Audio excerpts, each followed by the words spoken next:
Oke, Assalamualaikum warahmatullahi wabarakatuh. Selamat sore, ya.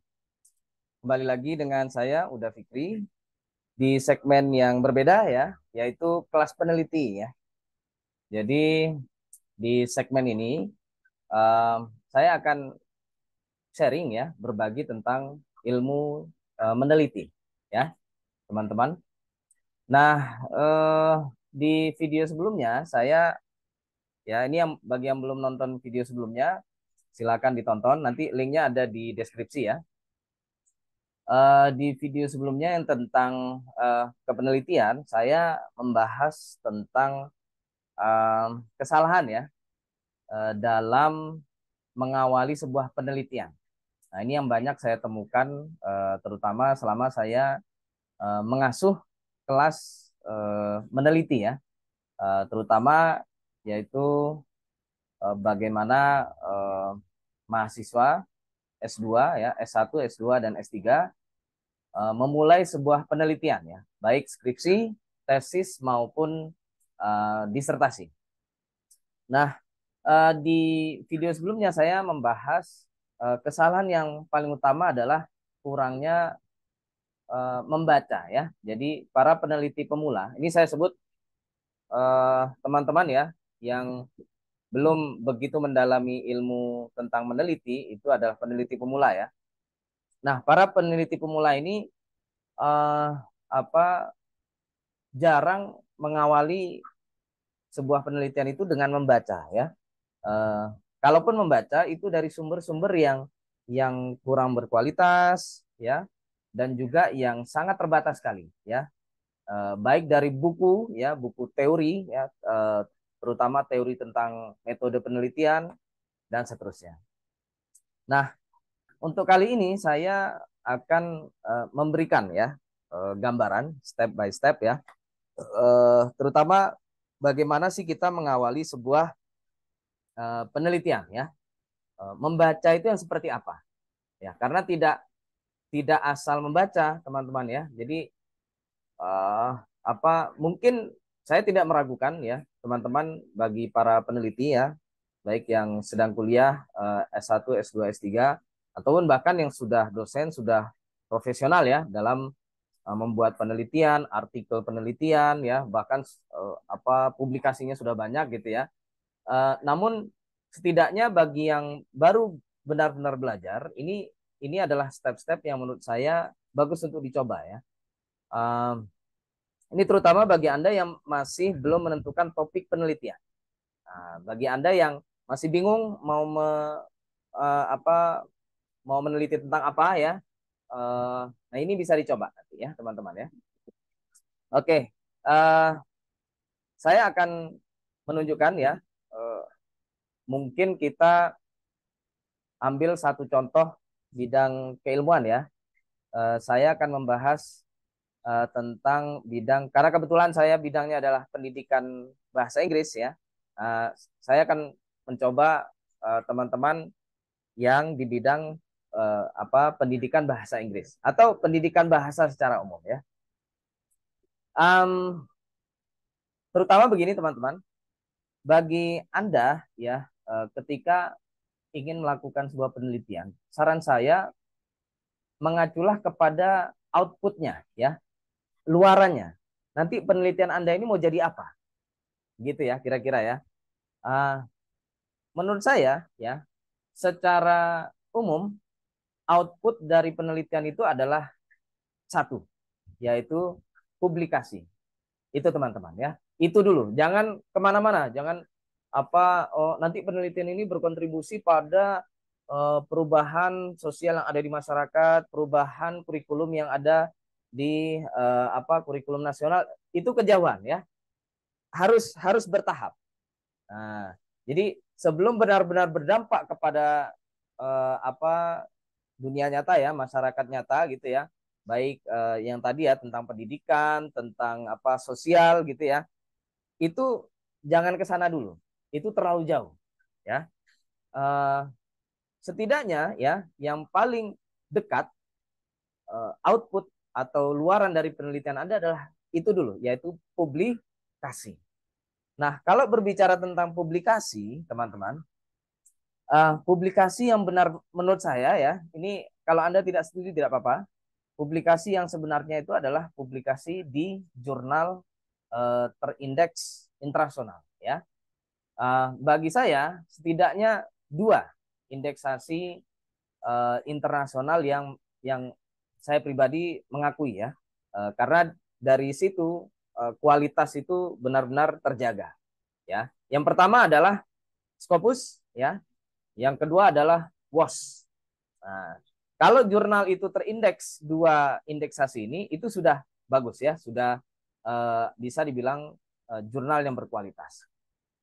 Nah, selain itu teman-teman, eh, publikasi ya, target publikasi itu bisa juga kepada jurnal-jurnal yang merupakan wadah atau di mana para pakar keilmuan tersebut itu berkumpul ya. Jadi artikel-artikelnya berkumpul di situ, terbit di situ. Nah, begitu teman-teman ya. Nah, saya akan menunjukkan eh, apa namanya step yang pertama ini ya bagi Anda yang masih belum menentukan topik penelitian. Ini menurut saya bagi Anda yang belum menentukan topik ini lebih bagus ya. Jangan eh, bukan berarti tidak boleh ya. Bagi yang sudah memiliki topik penelitian tidak apa-apa, tapi tetap harus di cross check menggunakan tahapan ini ya.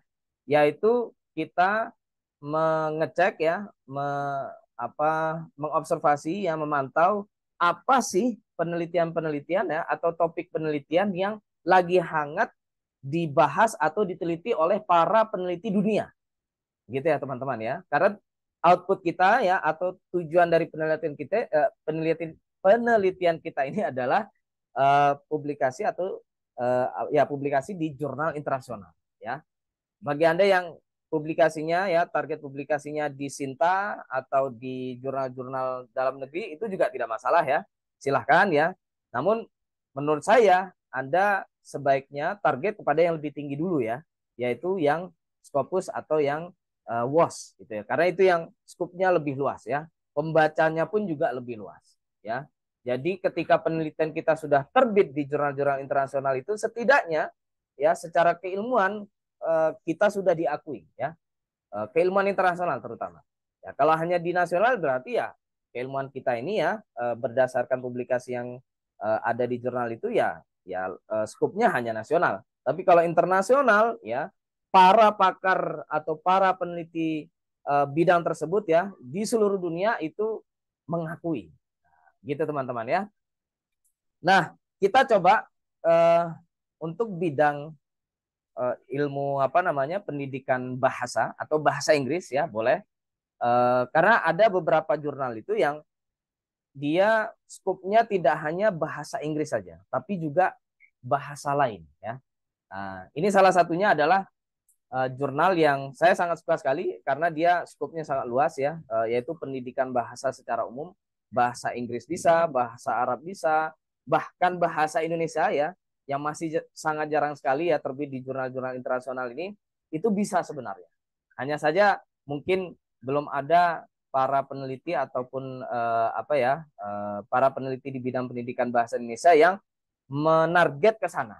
Nah, saya sangat encourage ya, saya sangat menyarankan Anda di bidang pendidikan bahasa Indonesia ya, karena ini bahasa kita, bahasa nasional kita, itu mencoba menargetkan target publikasinya ke jurnal-jurnal ini ya, yang internasional yang sangat bergengsi ya, karena dia skopnya adalah internasional, yaitu jurnal Language and Education ya. Jadi sebelum Anda menentukan topik penelitian ataupun mau kemana-mana ya, coba lihat jurnal-jurnal ini ya. Jadi apa sih yang dibahas? Nah, sebaiknya menurut saya ketika nanti sudah kita kumpulkan ya topik-topik yang sedang hangat di jurnal-jurnal ini ya, yang tentunya artikel-artikel yang baru terbit ya, maka Anda nanti tentukan pilih dari topik-topik itu ya. Selain dari topik itu berarti apa? Sebaiknya dihindari ya atau jangan. Gitu teman-teman ya. Oke, ini saya menggunakan saya rekaman ini menggunakan aplikasi Zoom ya. Jadi Anda bisa melihat apa yang ada di laptop saya. Kita lihat ya teman-teman ya. Oke, ini tampilan laptop saya. Kita lihat. Nah, kita langsung ke Taylor and Francis ya. Jadi kebetulan jurnal Language and Education ini mungkin Anda belum ada yang kenal ya. Tapi kalau Anda di bidang pendidikan bahasa belum mengenal jurnal ini keterlaluan ya. Sebenarnya jurnalnya ada banyak ya. Ini hanya satu contoh saja ya. Ini nanti bisa Anda terapkan di jurnal-jurnal yang lain. Oke, saya minum dulu ya, karena saya single fighter ini sekarang. Oke, teman-teman, saya sangat menyarankan Anda untuk target publikasi penelitian Anda itu ke jurnal-jurnal yang diterbitkan oleh Taylor and Francis ini ya. Jadi Taylor and Francis ini menerbitkan jurnal-jurnal yang sangat berkualitas menurut saya, dan banyak sekali pakar-pakar keilmuan apapun itu ada di sini ya. Apapun ada. Nah, jadi bagi Anda yang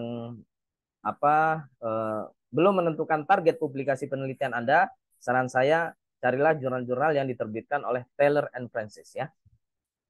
Oke, language and education. Nah, ini sudah muncul ya. Language and education ya. Ya, jurnal tentang pendidikan bahasa itu sangat banyak sekali nih. Ada International Journal of Bilingual Education ya, macam-macam. Tapi kita sementara fokus ke jurnal ini dulu ya, Language and Education. Nah, ini jurnalnya. Jadi bagi Anda yang di bidang pendidikan bahasa, cobalah ke sini dulu ya. Baca dulu. Atau tidak harus membaca sebenarnya teman-teman ya. Istilahnya bisa dengan apa ini namanya navigasi ya. Navigasi itu mencari arah ya. Mencari arah kalau dalam konteks penelitian adalah mencari arah penelitian kita mau kemana. Nah, ini jurnal Language and Education. Bagi Anda yang ingin mengecek ya di Scopusnya dia Q berapa, ini bisa kita lihat. Anda mungkin sudah kenal ya dengan Simago ya. Jadi untuk mengecek apa ini namanya Scopus atau level Scopus dari sebuah jurnal bisa ke Simago, atau bisa juga Anda langsung ke Scopusnya ya, scopus.com ya, bisa terserah. Saya lebih suka yang ke Simago meskipun ada yang bilang kurang update ya. Jadi ketika terjadi perubahan kuartil sebuah jurnal, dia masih agak lambat ya. Banyak yang menyarankan langsung ke sini saja ya, ke apa ini namanya situs Scopusnya ya. Silakan ya. Kalau menurut saya di Simago pun sudah lumayan cukup ya, meskipun ada masalah tentang update tadi ya. Nah, coba kita cek di sini Language and Education. Oke. Nah, ini dia ya. Language and Education diterbitkan oleh Taylor and Francis yang markas besarnya atau kantornya di Inggris ya. Nah, ini United Kingdom. Ini jurnalnya. Jurnal ini sudah beroperasi cukup lama ya, sejak 1987. Ini saya baru lahir ya.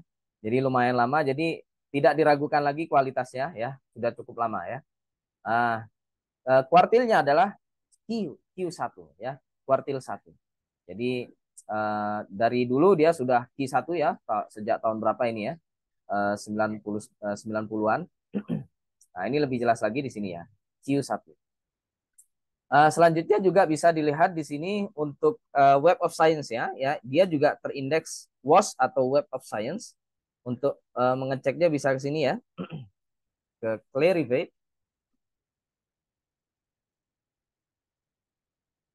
Bagi Anda yang belum begitu mengenal dengan WOS atau Web of Science, jadi untuk Web of Science levelnya itu setidaknya terbagi menjadi dua ya, menjadi dua. Dia hanya ada dua tingkatan, yaitu yang pertama yang paling rendah disebut dengan ESCI. Nah, ini mungkin bisa saya tunjukkan di sini ya.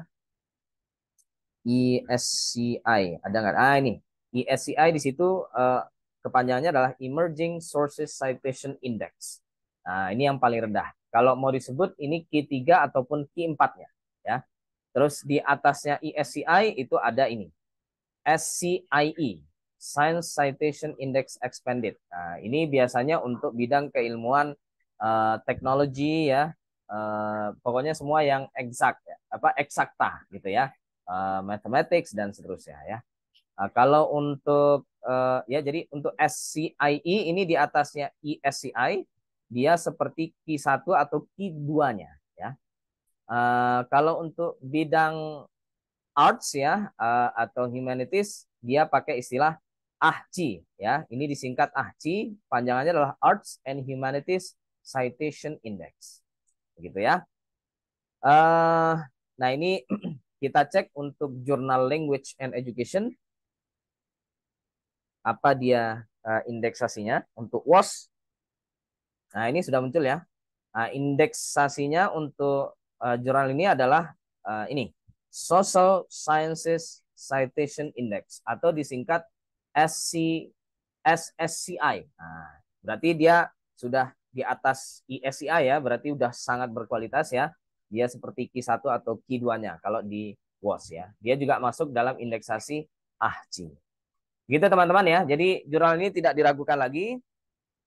Sekarang kita mencoba melihat ya setidaknya kita melihat artikel-artikel yang terbit pada ya 1 tahun ke belakang ya, 1 tahun atau 2 tahun juga boleh ya. Uh, kita lihat langsung di sini ya. Anda bisa langsung browse artikel saja. Kita coba yang current issue dulu. Ya. Jurnal ini kalau mau dilihat ya, coba kita lihat di sini ada nggak ya? Dia terbitnya setiap berapa kali ya dalam 1 tahun ya?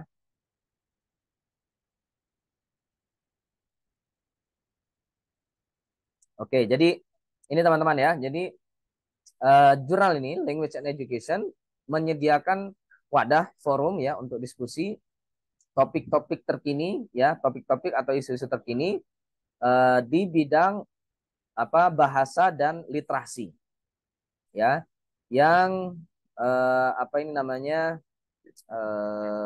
ya yang berdampak mungkin ya, saya kurang tahu dengan bearing ini tentang apa pemikiran ataupun praktek di pendidikan ya, maksudnya pendidikan bahasa dan seterusnya. Ini nanti bisa dibaca sendiri ya. Terus untuk nah ini di sini ada ternyata di Journal Information, jurnal ini diterbitkan selama 6 kali dalam 1 tahun ya. Jadi ada 6 isu dalam 1 tahun. Oke, kita coba cek pada isu yang paling baru sekali ya. Saran saya coba dibaca atau dicek artikel-artikel yang paling baru sekali ya. Jadi bagaimana dia apa ini namanya penelitian apa saja atau topik penelitian apa saja yang sedang ramai dibahas di jurnal ini. Oke ya. Ini yang pertama teman-teman ya, untuk pendidikan bahasa ya, untuk pendidikan bahasa ada satu topik ini kebetulan apa kayaknya untuk isu ini adalah special issue. Nah, jadi beberapa jurnal ya, terutama jurnal internasional itu sering dia pada satu penerbitannya itu dia langsung menentukan temanya atau topiknya. Jadi artikel-artikel yang diterbitkan pada apa masa penerbitan itu harus tentang topik ini gitu ya. Nah, biasanya kalau di websitenya nampak seperti ini ya. Ini temanya atau topik dari isu ini ya. Jadi dalam isu yang kelima pada tahun 2023 ini ya, volume 37 ya. Jadi sudah 37 volume, sudah lumayan lama ya jurnal ini beroperasi. Itu topiknya adalah Re-exploring Translanguaging in Teacher Education. Nah, ini menarik teman-teman ya.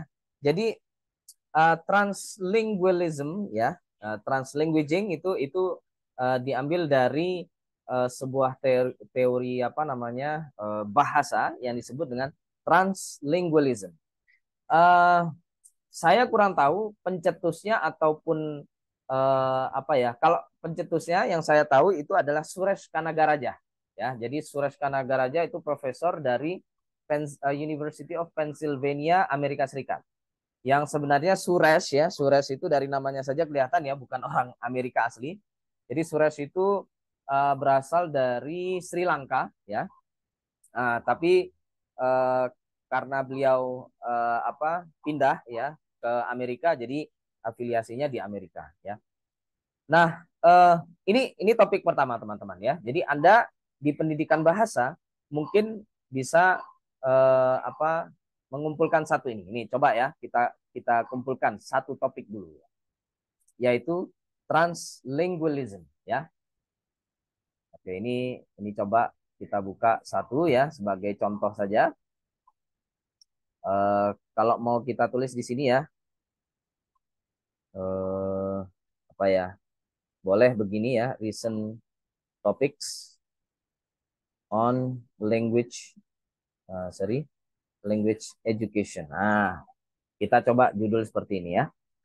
Ini kita perbesar biar kelihatan. Nah, oke. Ini kita perbesar lagi. Nah, begini.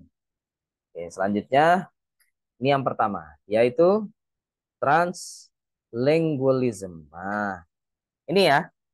Jadi boleh bagi Anda yang di bidang pendidikan mencoba topik ini. Ini yang pertama.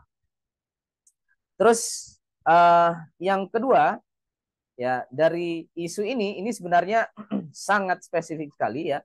Translingualism dia dibatasi hanya pada konteks pendidikan guru ya, pendidikan calon guru. Ya, kalau mau Anda bagi Anda yang apa belum terlalu mengenal istilah pendidikan guru ya. Pendidikan guru itu bisa mulai dari S1, S2 ataupun S3 ya. Jadi semua program pendidikan tinggi ya S1, S2, S3 yang fokusnya pada pendidikan ya S1, S2, S3 pendidikan ya yang tujuannya adalah menciptakan guru ataupun dosen ya maka dia masuk ke dalam ranah atau domain ya teacher education atau pendidikan guru ya. Oke, itu ya translingualism dan ini boleh dimasukkan ya. Mungkin ya kalau mau di apa ini namanya jadikan satu topik disebut dengan language teacher education. Nah, begini ya. Jadi sepertinya fokusnya ini terutama kepada pendidikan guru bahasa ya sepertinya. Tapi nanti bisa kita cross check lagi di sini ya. Ini banyak sekali ya artikelnya yaitu ini tentang linguistic difference ya. Ini kalau mau di apa diturunkan lagi gitu ya. Diturunkan lagi yang pertama yaitu linguistic difference ya. Differences mungkin di sini. Oh, oke, difference. Oke, terus selanjutnya ini juga bisa masuk ya. Bilingual Teacher Preparation Programs. Nah, ini kalau mau mungkin bisa masuk ke sini ya. Oke. Ini kita masukkan bilingual ya Teacher Preparation Program.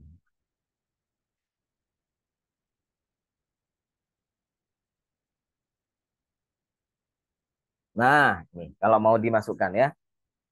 Oke, ini banyak sekali. Ini karena memang topiknya sudah ditentukan ya untuk isu ini ya tentang translingualism ya. Jadi semuanya tentang translingualism ya. Bisa dilihat di sini judul setiap artikel ada kata-kata translinguaging ya atau translingualism.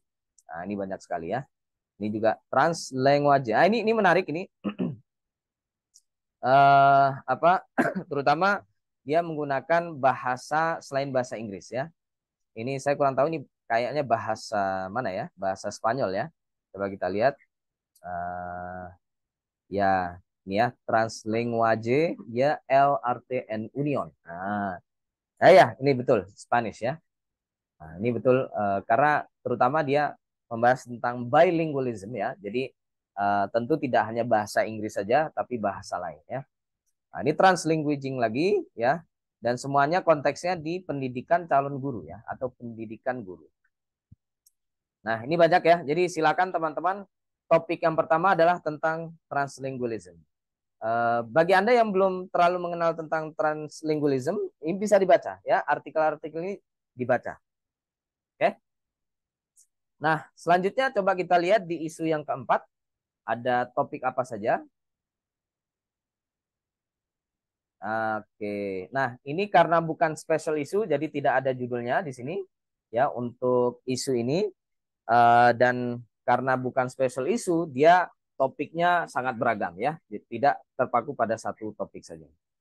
Coba kita lihat yang pertama, ini ada if you have the freedom, you don't need to even think hard. Nah, ini sepertinya kutipan dari hasil wawancara ya, atau kurang tahu ya. Considerations in designing for student agency. Nah, ini bisa masuk ya, yaitu topiknya tentang student agency. Oke, coba. Student agency. Ini topik yang ketiga, teman-teman ya. Terus ya, through digital multimodal. Oke, digital multimodal ya. Jadi ini student agency ya, melalui ini digital multimodal ya. Multimodal ya. Kalau mau disebut ya digital multimodality mungkin ya. Ini alatnya ya. Alatnya apa namanya? Alat untuk apa ini mendesain ya agensi dari siswa. Oke. Nah, betul ya. Terus selanjutnya ada apa di sini? Thinking aloud, the role of epistemic modality in reasoning in primary education. Kalau yang di atas tadi belum tampak ya konteksnya di mana? Mungkin bisa kita cek dia konteksnya di mana. Seperti ini sekolah ya. Tapi kita cek dulu. Ini ada ternyata. Primary school language teachers. Nah, berarti dia apa targetnya kepada ini ya.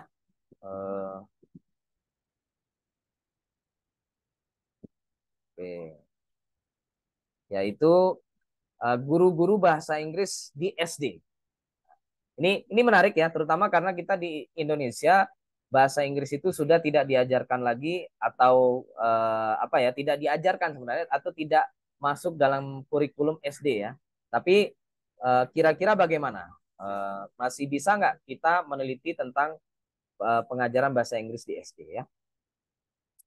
Oke, terus selanjutnya ya ini tentang mendesain ya. Jadi kalau menurut saya ini masuk ke dalam ranah apa namanya lesson design ya, atau kalau mau disebut ya materials design.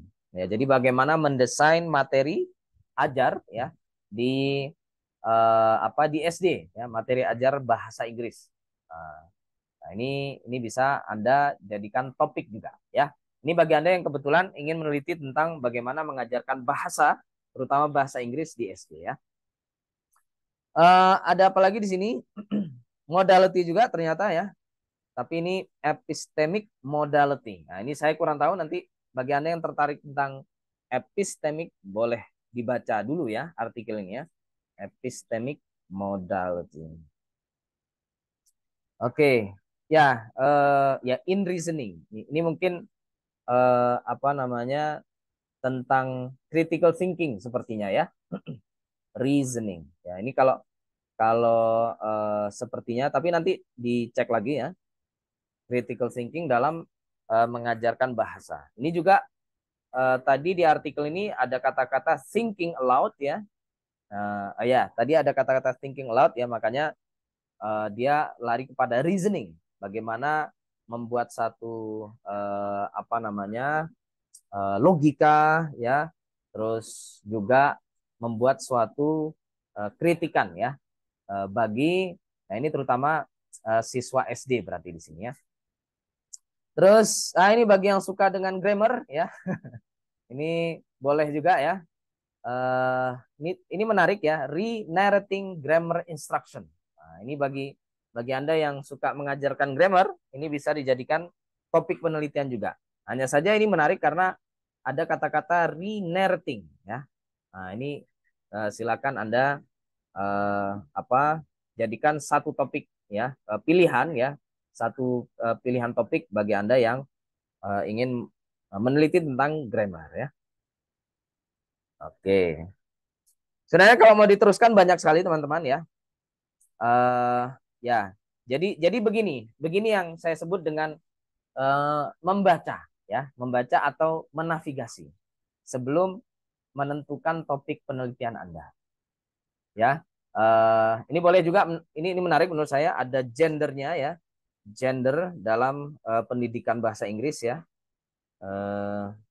gender in language education ya. Ini beberapa topik yang sudah kita kumpulkan teman-teman ya. Nah, setidaknya ada berapa di sini? Ada 8 ya, ada 8 topik yang sudah terkumpulkan dari satu jurnal saja. Nah, sebenarnya dari satu jurnal saja teman-teman itu sudah banyak yang kita dapatkan ya. Tapi silakan Anda eksplorasi lagi kepada jurnal-jurnal yang lain ya. Apa topik-topik baru yang hangat dibahas di jurnal itu. Ya. Nah, ini tahapan yang pertama ya, yang disebut navigasi ya, atau membaca penelitian terkini yang ada di jurnal-jurnal internasional. Nah, saran saya ketika sudah terkumpulkan topik-topik ini ya, kali ini sangat jelas sekali ya, sudah tergambarkan dari publikasi di jurnal tersebut ya, jurnal yang nggak main-main tadi itu ya. Dan dari sinilah Anda menentukan topik penelitian Anda. Ya, memang disayangkan ada beberapa topik yang sepertinya belum diajarkan di program ini ya, program sarjana, program S2 ataupun S3 kita ya. Salah satunya kalau menurut saya di pendidikan bahasa ya, pendidikan bahasa ataupun bahasa Inggris ya terutama, ini belum ada ini, translingualism. Padahal cukup ramai sekali dibahas ya di jurnal-jurnal pendidikan bahasa. Saran saya bagi Bapak Ibu ya, di ketua program studi atau fakultas ya, terutama mungkin yang membuat kurikulum itu adalah pimpinan program studi ya. Saran saya ini jadikan mata kuliah karena ini ada sangat ramai dan masih hangat ya dibahas di jurnal-jurnal internasional. Kalaupun Anda tidak diajarkan di bangku kuliah, ini bisa ya. Menurut saya tidak ada ilmu yang tidak bisa dipelajari. Tidak harus diajarin orang, bisa kita belajar sendiri. Gitu ya, Bapak Ibu ya. Jadi contoh saja, seandainya Anda tertarik ya dengan translingualism ya, ini bisa Anda ambil ya. Ini kita menuju kepada tahap selanjutnya ya, yaitu yang disebut dengan adopsi ya, adopting. Nah, jadi kita mengadopsi topik ini menjadi topik penelitian kita. Nah, ini sebenarnya akan lebih lama lagi ya. Mungkin akan kita bahas ya tahapan ini, bagaimana mengadopsi dari topik-topik yang sudah kita kumpulkan tadi kepada penelitian kita. Setidaknya ini adalah topik penelitian kita nanti ya, bagi Anda yang di pendidikan bahasa atau pendidikan bahasa Inggris, nanti akan saya jabarkan lagi di video saya selanjutnya. Sementara itu teman-teman, ya kalau ada yang mau bertanya silakan komen di bawah video ini ya. Dan jangan lupa subscribe, share dan like juga ya. Mudah-mudahan ini bermanfaat. Tetap semangat. Kalau ada salam berkarya untuk Indonesia yang jaya gitu ya. Sampai jumpa. Assalamualaikum warahmatullahi wabarakatuh.